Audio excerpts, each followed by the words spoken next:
May mga pagkakataon tayo minsan na kailangan natin ilimit ang number of entries ng ating column o ng row. Gaya nito na hindi dapat tumanggap ng sobra sa 5. Gusto mo ba matutunan ito? Manood lamang sa video na ito.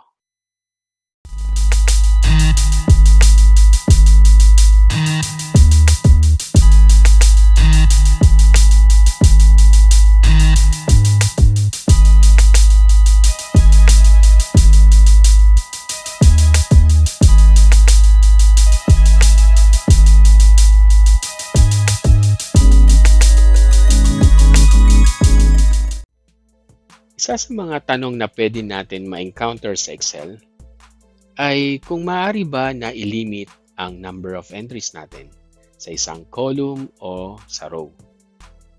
Dahil sa wala pa tayong feature ni Excel para magawa ito, maaari na maisip natin ito gawin gamit ang VBA o ng Visual Basic Application.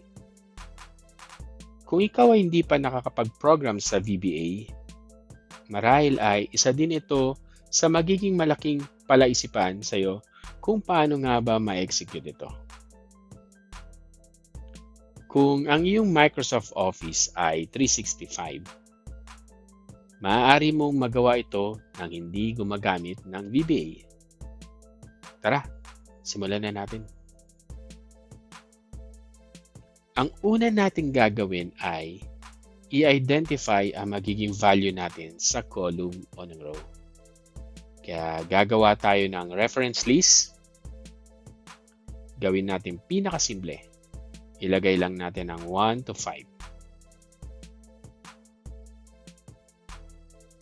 Kung isipin natin, pwede na natin siyang gamitin para sa ating drop-down list. Select natin ang range. I-try natin pumunta sa data, data validation, tapos select natin itong range na to.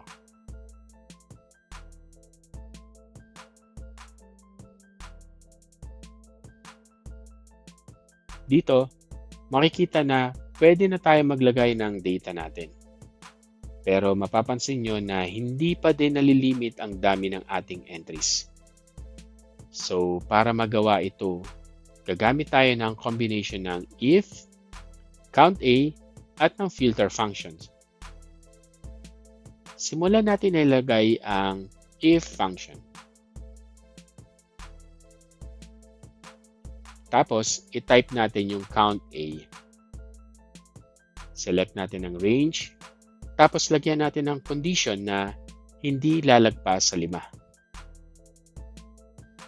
Pag na-meet natin ang ating condition, mag-filter tayo ng ating data.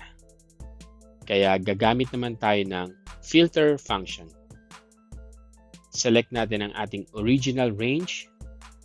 Tapos, ang condition natin ay dun sa range na yon na not equal to empty.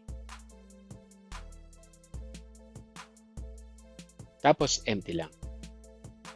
Kung false naman ang result ng ating statement, empty lang din. Now, para matest ito, mag-try tayo maglagay ng ating data. Makikita natin na ang data natin ay magbabago kung sobra na sa 5 ang ating data. Kaya ngayon, pwede na natin magamit ito na bagong reference list ng ating drop-down list. Balik tayo sa ating range, data, data validation,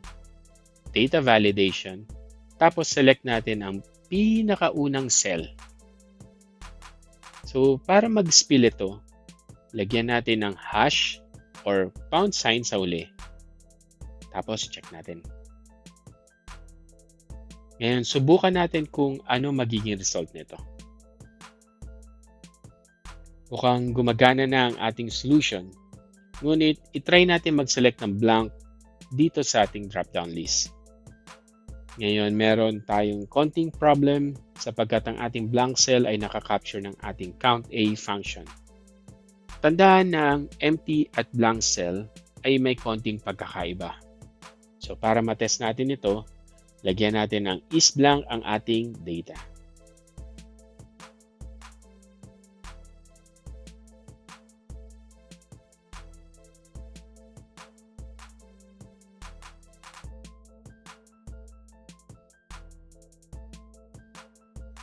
Dito, makikita natin na false ang ating data. Samantalang true ang iba. Meaning, meron hidden value sa ating cell.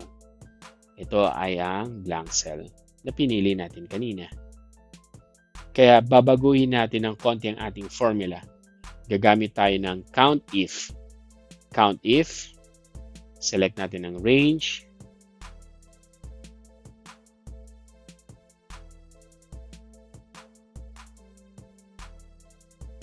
criteria, greater than or equal to 1.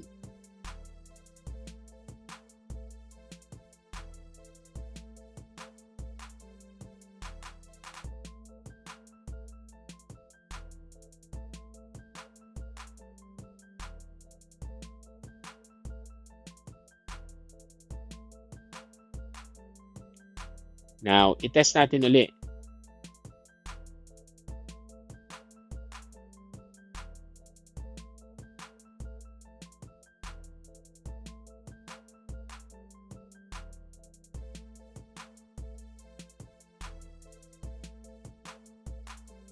Ngayon, makikita na natin na fully functional na ang ating solution.